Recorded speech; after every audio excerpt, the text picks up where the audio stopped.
évangéliser, parler de sa foi, qu'est-ce que ça donne en particulier dans le contexte de la France laïque du XXIe siècle.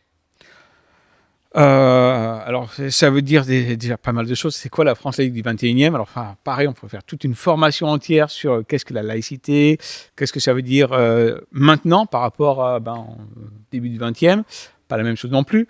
Donc, peut-être tracer 2 ou 3 trucs ensemble et au minimum, si je ne suis pas trop bavard, ce que je voudrais faire, c'est peut-être donner ou évoquer 2 peut-être obstacles au partage de notre foi, qui me semble être lié en particulier en tout cas ce qu'on imagine être par France laïque du 21e. Je dis bien ce qu'on imagine, à tort ou raison, être. Juste en petite guise d'intro, je pense que l'une des choses, et c'est pas forcément lié au fait que c'est une France laïque, c'est pour ça que je le mets en intro, mais je suis frappé des dernières statistiques qui sortent, d'ailleurs régulièrement, sur la relation, la connaissance que les Français ont de la Bible, ou de la foi chrétienne, ou de leur intérêt. Et par exemple, parmi les personnes dans le contemporain qui se disent en dehors de la religion, donc pas forcément anti-chrétiens, c'est juste ils ne sont pas dans une religion, ils ne se définissent pas comme musulmans, chrétiens ou autres. Pour ces personnes-là, il n'y en a que 13% qui aimeraient mieux connaître, ou connaître un petit peu plus, la Bible ou la foi chrétienne. C'est pas beaucoup, c'est vraiment minoritaire. Il y a aussi seulement 24% de Français, il y a 24% de Français qui sont incapables de vous dire ce que veut dire ou ce qu'est, même brièvement, ou de replacer l'histoire Marie, Joseph, Jésus, la naissance de Christ. Pas forcément de dire où c'est dans la Bible, de vous raconter le détail, mais Jésus, Marie, Joseph, ça ne leur dit rien. C'est un blanc. C'est 1 sur 4. C'est énorme. Alors ça veut dire, pour moi, ce qui est intéressant là, alors on pourrait dire, c'est quand même inquiétant, c'est un problème, misère. En un certain sens, il y a aussi une opportunité pour nous, parce qu'ils ne le connaissent pas. Du coup, c'est l'opportunité pour eux de découvrir quelque chose, et dans tous les cas, ils n'ont pas toutes les mauvaises images du récit. Donc c'est aussi une opportunité. Mais voilà, moi, ça me fait réfléchir, et j'ai regardé à 3-4 fois, voir si ça venait d'un institut de sondage sérieux, si j'arrivais à retrouver le sondage en question et pas un article qui parle d'un article qui parle d'un article qui mentionne le machin. Et bien, apparemment, c'est tout à fait sérieux. Donc, c'est quand même énorme. Bon, ça nous fait réfléchir aussi. Alors, il me semble que c'est une foi étrangère et c'est aussi une foi dans laquelle on a plein d'a priori négatifs. C'est pas nouveau, des a priori négatifs sur la foi chrétienne. Il y en a toujours eu. Là aussi, parfois, comme on a l'impression que la société est encore plus non chrétienne ou opposée à la foi chrétienne, peut-être qu'on a l'impression qu'en fait, ces choses-là sont nouvelles. Non, c'est pas nouveau. On ne peut pas dramatiser non plus. Oui, la société évolue, parfois pas dans la direction que nous on voudrait, mais finalement, ces a priori négatifs ne sont pas nouveaux non plus. Ce n'est pas la première fois que les chrétiens ont à faire face à ce genre de questions, ce qui devrait être un encouragement pour nous aussi.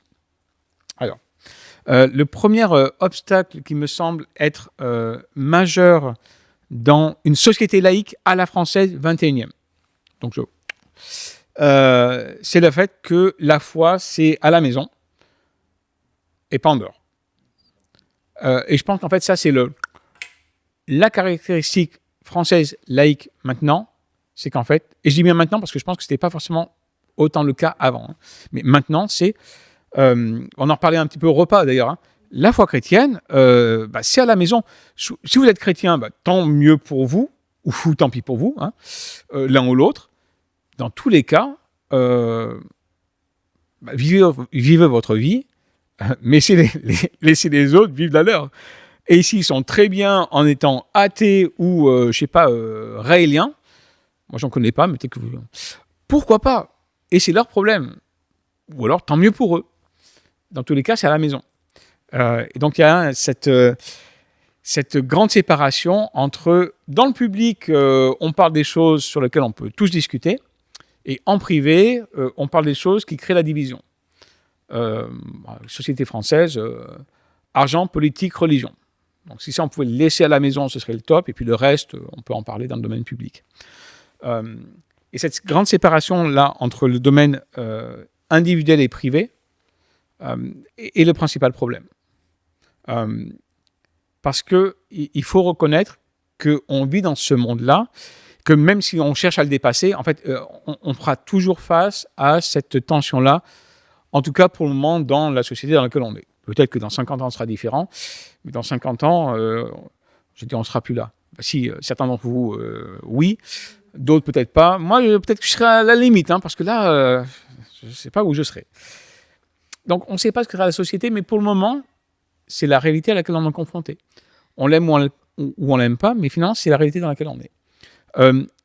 Qu'est-ce qu'on fait avec ça? Et quelles opportunités on peut avoir? Avec un petit peu de créativité ou d'imagination, comment est-ce qu'on dépasse cela? Alors, pour dépasser ça, cette foi privée, il me semble que peut-être pour nous, avoir une image de ce qu'est la société, essayer de la comprendre, est toujours une bonne idée. Ça ne veut pas forcément dire continuer à lire tous les bouquins de sociologie, d'histoire, etc., pour comprendre la société française et son évolution. Ça, c'est plutôt ce que moi, j'ai à faire aussi en tant que prof de théologie et d'apologétique. Mais de s'intéresser, de regarder, on regarde les infos, on sort un journal où on lit ces trucs en ligne, on tombera toujours sur 2-3 trucs qui doivent nous faire réfléchir quant à ce qu'est la société maintenant et ce qu'elle attend. Ou quelle image elle a de la foi chrétienne. Et quels que soient les trucs que vous lisiez, que vous entendiez, il y a toujours quelque chose. Moi, j'écoute pas beaucoup la télé, donc je regarde pas les nouvelles à la télé. Je vois des trucs passer sur mes feeds de réseaux sociaux, etc. Mais finalement, on verra sensiblement les mêmes choses. Y compris des gens qui sont tout à fait ignorants de ce qu'est la Bible et la foi chrétienne. Encore une fois, ça peut être une opportunité. Dans un certain sens, c'est plus facile d'expliquer à quelqu'un ce qu'est la foi chrétienne s'il a zéro notion que quelqu'un qui a toutes les mauvaises notions. Il faut déconstruire et puis après, il faut représenter. C'est un peu plus compliqué quand même. Bon, on peut regretter une société très, très, très post-chrétienne.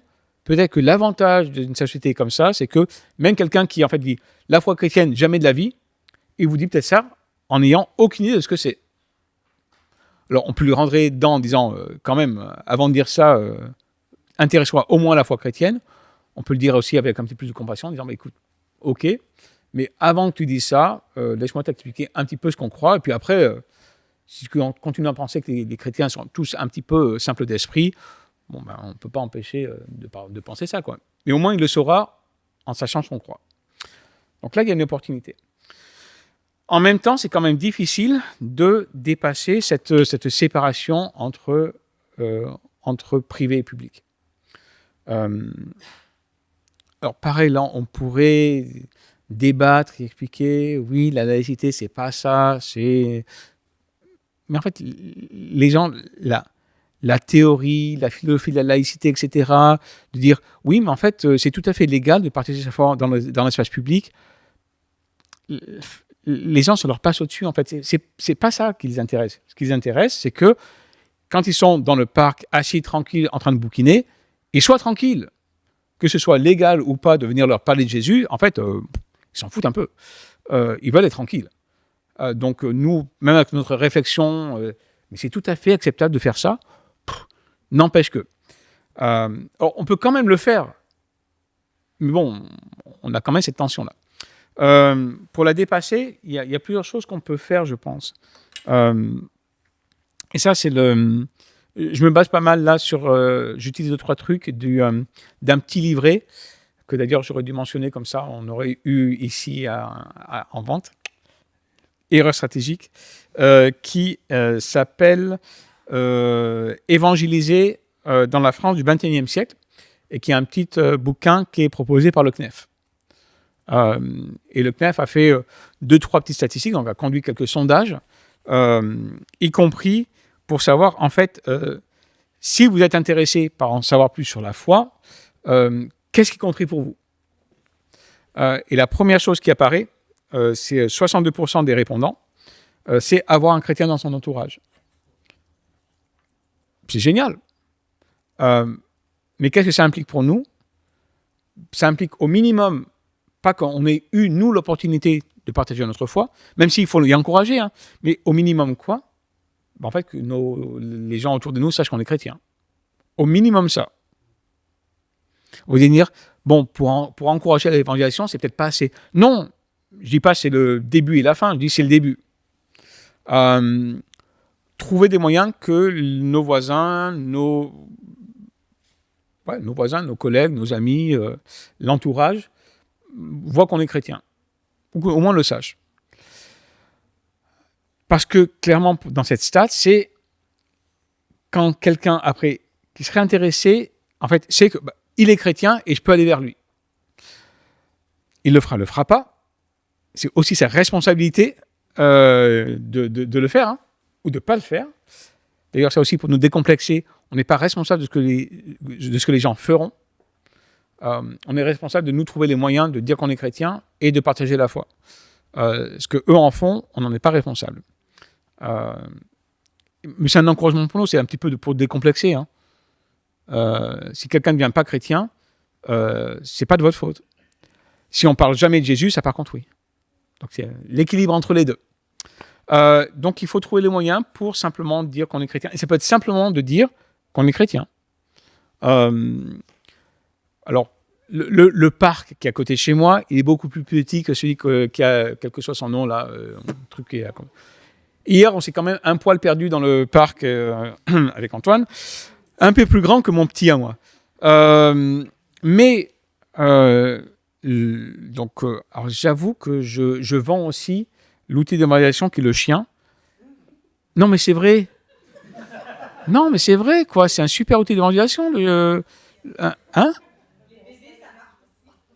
Ah oui, alors j'ai moins d'expérience, du coup, alors, je ne sais pas à quel point les enfants en bas âge sont aussi carrés, mais un chien, c'est carré, c'est au même moment, au même endroit, tout le temps. Qu'il pleuve, qu'il neige, qu'il vente, c'est l'apocalypse, il faut... Et en fait, vous rencontrez les mêmes personnes. Alors peut-être qu'avec les enfants, c'est pareil. Vous rencontrez les mêmes personnes, en fait.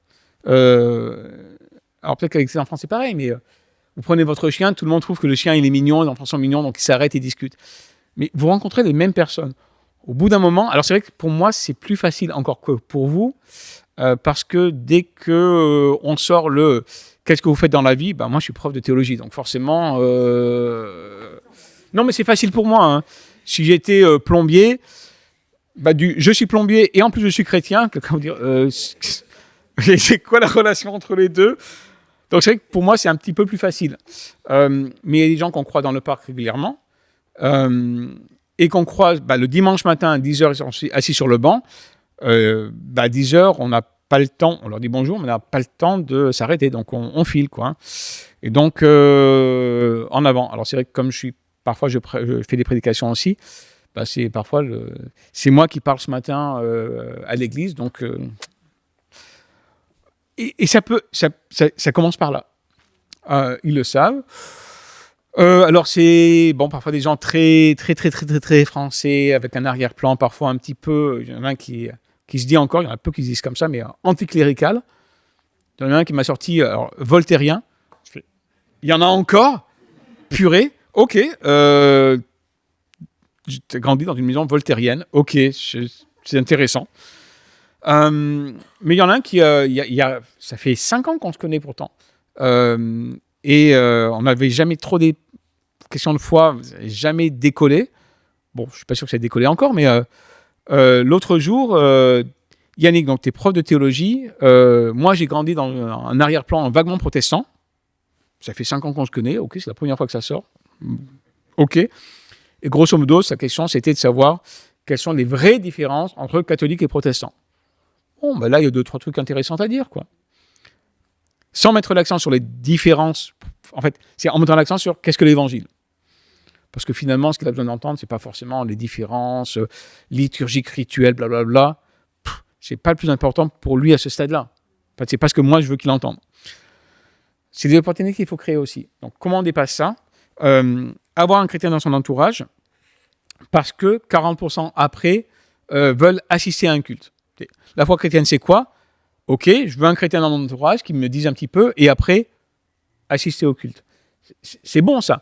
Alors, on est bien d'accord, c'est pas des personnes simplement non chrétiennes, c'est non chrétiennes qui s'intéresseraient à savoir un peu plus que la foi chrétienne. C'est déjà bien typé.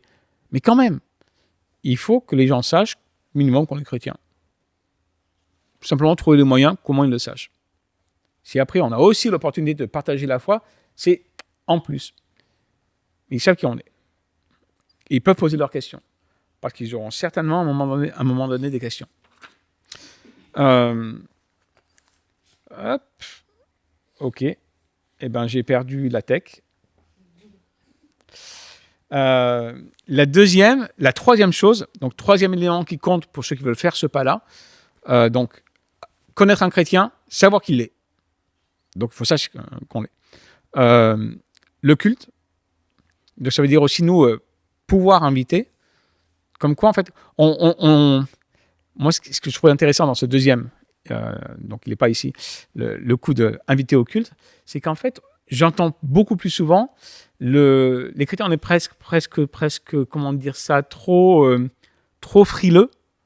On se dit, misère, si j'invite au culte, qu'est-ce qui va se passer, qu'est-ce qu'il va penser, du coup, on invite au groupe de maison, ou on prend un café ensemble.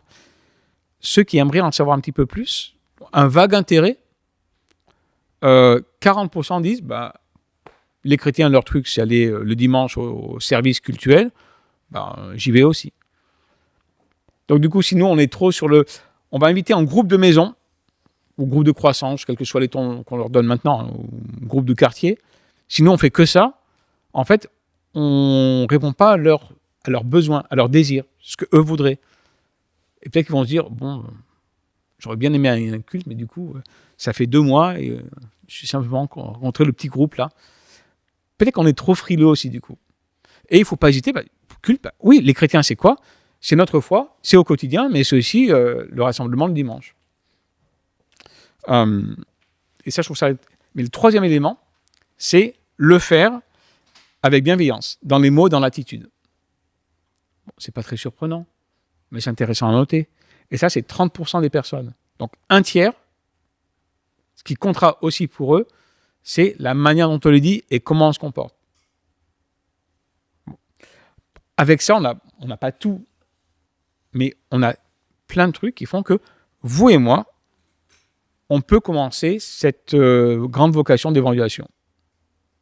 Après, il y a encore plein d'options. On peut aller très loin. Ouais, sortir dans la rue, parler à un non-chrétien. Mais le début, il est là, et le début, il est accessible à tout le monde. Alors concrètement, comment le faire? Alors, c'est là où je dis... Alors, ma femme me dit que je suis quelqu'un de très abstrait dans ma personnalité, etc. Je n'arrive pas à passer au concret. Ok, je me fais violence. Non, mais je préface ça en disant pourquoi j'aime pas forcément prendre des exemples trop concrets. C'est parce que ma grande crainte, mais c'est presque une crainte viscérale chez moi, c'est que en donnant des exemples, je donne l'impression que c'est ce qu'il faut faire. C'est pas des choses que je dis. Il faut faire ça, c'est des exemples. Alors, je me fais violence et de plus en plus je donne des exemples, mais généralement je dis toujours attention, des exemples, ce n'est que ça. Faites ça, faites autre chose, mais c'est des exemples. Bon. Si c'est difficile, pas impossible, hein, et si ça peut être difficile d'amener la foi dans le domaine public, peut-être qu'en fait, il faut trouver des manières de faire venir le public dans le domaine privé. Donc, sans dire, en fait, encore une fois, évangélisation dans les milieux publics, non chrétiens, dans le parc, dans la rue, c'est pas interdit par la loi, vous pouvez le faire avec sagesse et prudence et zèle quand même. Moi, j'ai même un étudiant par le passé qui faisait de la prédication de rue. Il n'y a pas des membres... Et en fait, alors c'était sa personnalité aussi. Hein. Il y a des styles d'évangélisation qui tiennent aussi dans notre personnalité. Et sur les 3 fois où il a fait ça, bon, 2 fois, c'était assez, rien. Mais une fois, il y a eu beaucoup de conversations, en fait, à côté. Alors, c'est un style quand même. Hein. Ce n'est pas forcément un style que je recommande à tout le monde non plus, et dans toutes les circonstances. Si c'est compliqué d'amener la foi à l'extérieur de la maison, en fait, est-ce qu'il y a des moyens pour nous de recevoir des amis, des voisins à la maison pour plus facilement peut-être parler de notre foi, au moins la présenter. Et je pense que ça, c'est aussi quelque chose qu'on peut faire. Trouver des moyens d'inviter quelqu'un à la maison. Alors après, c'est pas parce que quelqu'un, un ami ou un collègue non chrétien passe le pas de la porte que boum, on lui tombe dessus avec la Bible non plus. Hein. Mais il y a des manières de faire ça. Des manières naturelles en fait. Peut-être que parfois aussi on veut trop en faire. Bon, en évaluation, parce qu'à ce stade-là, on n'en fait peut-être pas assez. Mais en fait, parfois, on se stresse un petit peu trop. On invite quelqu'un pour un repas à la maison, on se dit quoi, il ne faut pas qu'il sorte d'ici avant d'avoir entendu l'entièreté de l'évangile. Et donc, tu es rentré chez moi et c'est la dernière fois que tu viendras, mais au moins, tu auras entendu parler de Jésus. Je ne suis pas sûr que ce soit forcément la meilleure manière non plus. Mais si vous avez l'habitude de prier avant le repas, continuez, quoi. Je ne veux pas dire qu'après, pendant le repas, vous parlez de votre foi tout le temps, entre l'entrée, le fromage, le dessert, etc. Mais vous avez prié, mais du coup, vous avez aussi pensé à ça, et vous avez réfléchi déjà avant la prière ce que vous alliez dire. Pas la peine non plus de faire une prière de conversion. Non, mais je sais, je caricature. C'est aussi apparemment un trait de personnalité chez moi. Mais priez, et si c'est un voisin, un collègue de travail, vous savez déjà un petit peu où l'en est. Imagine le gars de l'entrepreneur de chiens voltairien. Bon, ça dit quelque chose déjà qu'il ait choisi ce mot-là. Donc, sachant ça, comment je tournerai ma prière ? Si quelqu'un est simplement bouddhiste, comment je tourne ma prière aussi ? Rien que ça, en fait. Alors moi, chez moi, il n'y a que des bouquins de théologie aussi, donc forcément, il arrive, il regarde ce que je lis. Ça sent un petit peu la théologie. Il y a aussi Le Seigneur des Anneaux, Tolkien, j'ai un rayon entier. J'ai fait ma thèse dessus, donc ça explique qu'il y en a de partout, quand même. Le fait qu'on peut être normal et chrétien, c'est aussi sympa à rappeler. Encore une fois, on peut vivre normalement et trouver l'occasion de partager sa foi. Et partager sa foi, ça peut être aussi très simple un petit peu aussi en allant à la pêche, hein, et puis, entre guillemets, voir si ça mord ou pas. Alors parfois, on peut aussi essayer de changer un petit peu la manière dont on vit pour essayer de créer des occasions. Donc là aussi, pareil, j'aime pas donner des exemples, encore moins des exemples personnels, mais puisqu'il faut concrétiser un petit peu les choses. Alors, je sais pas à quelle heure ouvrent les boulangeries à Lyon. Moi, le premier appart où j'habitais, la boulangerie ouvrait à 6h du matin. Alors, j'étais pas tous les dimanches à 6h du matin en bas non plus, hein, parce que dormir un petit peu, c'est pas mal. Mais à l'époque, je prêchais beaucoup plus régulièrement encore. Et quand je suis de prédication, généralement, je suis levé assez tôt. Donc, je suis à 6h du matin. Si demain, je suis réveillé, c'est normal. Le gars qui se pointe à 6h15 du matin à la boulangerie, un dimanche, en fait, personne ne se pointe à la boulangerie à 6h du matin un dimanche, quoi. Les gens dorment. D'ailleurs, ma boulangerie, maintenant, ouvre à 7h30 le dimanche. Et donc, première fois, à moitié endormi, j'y vais. Deuxième fois, troisième fois. La même petite boulangère qui servait, au bout d'un moment, m'a sorti vous êtes un peu matinal quand même pour un dimanche. Voilà, alors, oui, donc je vais au culte, c'est moi qui parle ce matin à l'église, et donc voilà, je viens me servir un petit peu tôt. Alors malheureusement, ça n'a jamais été beaucoup plus loin. Mais si pour vous ça arrive aussi, il y aura peut-être quelque chose qui sortira. On ne sait pas en fait. Mais ça, c'est une des opportunités. Une autre opportunité, c'est le dimanche matin. Par exemple, parlons du dimanche, quoi.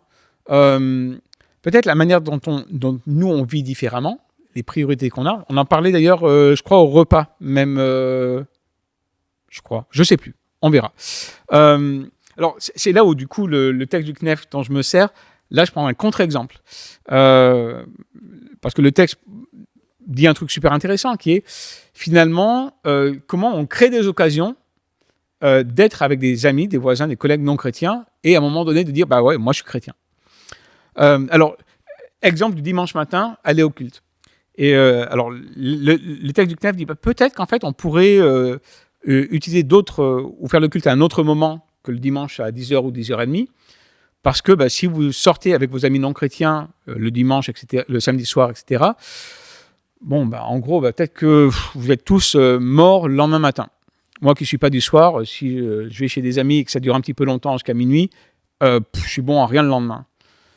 Et donc, du coup, bah, peut-être qu'en fait, il faut déplacer le culte, peut-être il faut le faire le dimanche après-midi. Comme ça, on a le temps d'être avec nos amis non chrétiens le samedi, et on peut récupérer un petit peu le dimanche matin. C'est une approche. Ok, je n'ai pas de problème de principe vraiment nécessairement avec ça. Mais si vous voulez créer l'opportunité de dire votre foi, est-ce que c'est forcément la meilleure opportunité? Et là, par exemple, exemple question. Je ne pose pas de jugement de valeur sur l'exemple que donne le CNEF, mais autre exemple qui me semblerait, du côté pro d'apologie machin, et si jamais on gardait le culte le dimanche à 10h30, et quand on vous dit, ok, soirée entre amis, on sort le soir, on sort tard, machin, si vous dites, en fait, moi non, parce que le lendemain, je vais au culte, c'est important pour moi, est-ce qu'en fait, vous n'avez pas plus d'opportunités là? Parce que sinon, on sort, oui, vous sortez, et du coup, oui, le lendemain matin, vous faites quoi? Comme tout le monde, vous dormez. Ok. Je suis pas sûr qu'en fait, qu'il y ait plus d'occasions là que si vous dites, en fait, là non, parce qu'en fait, moi, dans ma vie de tous les jours, dans ma vie de la semaine, il y a un moment donné où il faut que je veux être là. C'est important pour moi. Il faut que je sois pas à moitié endormi sur ma chaise, sinon faire de l'assistance au culte, occasionnellement, ça peut nous arriver. On a tous des moments où on est mort et on veut venir quand même. Amen, alléluia. Tous les dimanches, ce serait un petit peu dommage. Et honnêtement, le coup des sorties entre amis, tard le soir, le samedi, le moment, il y a rarement des moments vraiment propices. On dit, ah oui, d'ailleurs, j'ai oublié de te dire, moi je suis chrétien. C'est pas là que ça va se faire. En fait, est-ce qu'il y a des moments où on peut montrer que notre vie est différente? Et que même du coup, même l'ordre des activités qu'on donne, les activités sont plus importantes que d'autres. Parce que sinon, vous êtes en train de dire, oui, important de sortir avec des amis non chrétiens, le culte, il passe après ces opportunités-là. Je ne sais pas si en fait c'est le mieux. Donc, j'ai l'impression que la suggestion que je fais, il y a peut-être plus d'opportunités de dire que je suis chrétien, et de montrer que c'est différent et c'est important pour moi, peut-être que ça va les interroger, quoi. Je veux dire, aller au culte, c'est plus important que sortir avec eux. Oui, peut-être, et du coup, qu'est-ce que ça dit? Il y a peut-être des autres moments d'être avec nos amis et collègues non chrétiens. Et sortir boire un verre avec ses collègues non chrétiens, c'est aussi des choses qu'on peut faire, parce que c'est aussi parfois là où les langues se délient, où on parle. C'est pour ça qu'en fait, en culture française, invité à la maison, c'est là que ça se passe aussi. Les gens ne discutent pas de religion à l'extérieur. Par contre, si vous êtes à la maison en privé, mon gars voltairien, alors déjà qu'en public, lui, il ne se prive pas de me dire ce qu'il pense. Alors c'est peut-être pour ça, parce qu'il n'est pas encore venu à la maison, parce que je me dis, s'il vient à la maison, qu'est-ce qu'on va entendre? Mais c'est là aussi où ça se fait, en fait. Alors je pense que dans beaucoup de cultures, c'est la même chose. Mais j'ai l'impression que c'est encore plus le cas en France. Donc d'amener l'extérieur à la maison. Et mon dernier point, c'est aussi de pouvoir poser des questions. En gros, de s'intéresser un petit peu à eux aussi. Si on veut qu'ils s'intéressent à notre foi, savoir dans quelle famille ils ont grandi. Il y a 34%, ça sort de mars 2025, donc c'est récent comme sondage, 34% des Français ont quitté la religion de leur enfance. Alors, quelle que soit la religion, en gros, quand même, dans le contexte français, de religion, chrétien ou musulman. Bon. Chrétien ou musulman, là, la statistique ne faisait pas la différence. C'est religion de l'enfance. les deux grandes religions dans lesquelles on grandit en France, c'est ces deux-là. Ben voilà, vous invitez quelqu'un, c'est pas simplement d'où tu viens et qu'est-ce que tu fais dans la vie, mais d'où tu viens, dans quelle famille tu as grandi. S'ils savent que vous êtes chrétien, est-ce que tu as grandi dans une famille qui était religieuse ou pas? Si elle n'était pas, ok, pas de problème. Et un tiers qui a quitté. Pourquoi? Tiens, tu as grandi dans une famille musulmane, pourquoi? Qu'est-ce qui s'est passé? Est-ce que... Tout simplement, c'est parfois aussi de ne pas stresser trop la conversation, demander naturellement, parce qu'on s'intéresse à la personne, ok, qu'est-ce qui s'est passé? Et de voir où la conversation va. Sur les 34, c'est quand même 28% qui ont quitté la foi chrétienne, donc l'Église, donc la foi de leurs parents, etc. C'est quand même beaucoup. Et 2% seulement qui y retournent quand ils sont adultes ou plus âgés. Donc ça veut dire en fait que l'Église chrétienne, tout ce que ça veut dire, qu'on soit vraiment croyant ou pas, mais au moins ceux qui ont grandi avec une certaine familiarité avec la foi chrétienne, il y en a quand même 25% qui partent et qui ne remettent plus les pieds. C'est quand même beaucoup, parce que des gens qui ont grandi en gros dans une vague tradition chrétienne, c'est encore 60% des Français qui se disent, en fait, en gros, être de tradition vaguement chrétienne. C'est-à-dire qu'en fait, leur famille l'est. Eux, peut-être pas, mais leur famille l'est. Donc, sur les 60%, il y en a un tiers, 20% de Français, qui, en fait, ont quitté et ils ne remettent plus les pieds. Bon, qu'est-ce qui s'est passé? Là, on a une personne sur 5 à qui on pourrait dire, ok, tu as grandi dans une famille qui allait un petit peu à l'église, toi, tu n'y vas plus, pourquoi? Qu'est-ce qui t'a fait fuir, détourner, écœurer un petit peu Et il peut y avoir des réactions très différentes, des raisons très différentes, des bonnes, des mauvaises, certaines qu'on va comprendre, on va dire, ah oui, effectivement, là, même moi, je serais peut-être fait pareil. Et encore une fois, et voir où ça mène. Je ne peux pas vous dire où ça va mener, j'en sais rien. Mais au moins, l'opportunité est là. Donc ça fait pour être concret, 3 exemples qu'on pourrait donner. Nous espérons que ce contenu vous a plu. Si c'est le cas, n'hésitez pas à vous abonner, liker, commenter et partager notre podcast. C'est la meilleure manière de nous dire que notre travail vous intéresse. Rendez-vous sur le site facultéjeancalvin.com pour consulter toutes nos ressources et offres de formation et sur notre chaîne YouTube pour voir nos autres vidéos gratuites.